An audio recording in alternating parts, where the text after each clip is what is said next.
Marvel's Civil War not only turned our heroes against one another, but also introduced several new characters to the MCU. First and foremost, Peter Parker, aka Spider-Man. Hey everyone.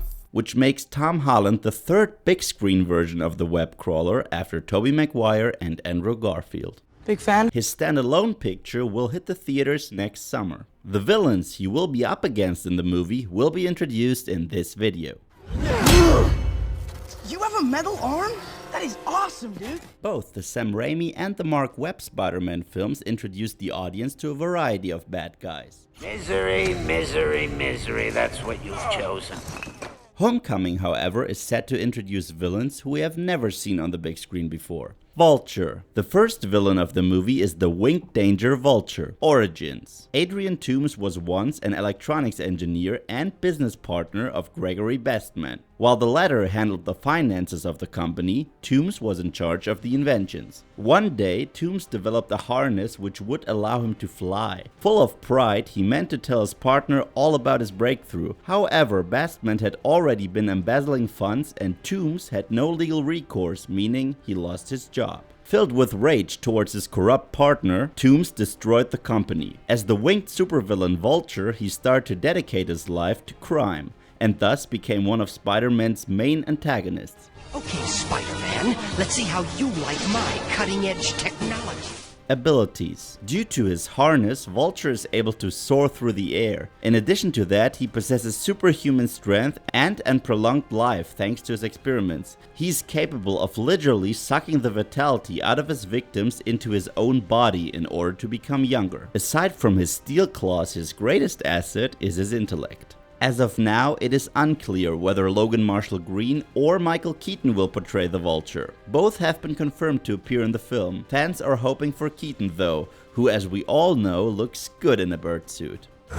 Shocker. The second villain of the film is also an iconic comic book character. Shocker. Origins. Herman Schultz was born in New York City. Despite brilliant talents as both an engineer and inventor, he dropped out of high school and became a burglar. Soon, he became famous for being the world's best safecracker, before finally being arrested. In prison, he worked on a pair of gauntlets, designed to shoot air blasts vibrating at high frequency. Thanks to this invention, Schultz broke out of prison and became the supervillain Shocker. Similar to Peter Parker, Schultz is a brilliant scientist and very agile. One could almost describe him as Peter gone wrong.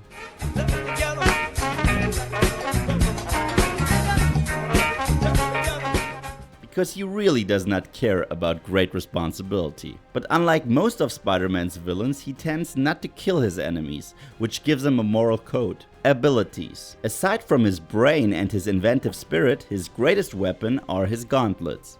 Due to high-frequency shockwaves, he's able to blast through rocks and metal. In fact, the first time he used that technology, the whiplash almost killed him. Ever since, he wears a self-developed suit which lessens the whiplash. That suit was already seen in some pictures taken on set of the film. Bokeem Woodbine will portray the villain in the film. Tinkerer. Not a lot is known about the past of Phineas Mason, aside from the fact that he seems to be blessed with an almost superhuman intellect. In his first appearance, he disguised himself as an alien in order to lead Spider-Man on the wrong track while he could spy on government officials. Soon, he became an insider's tip for villains, for whom he would build numerous suits, vehicles, and other gadgets. So he is basically a Q for villains.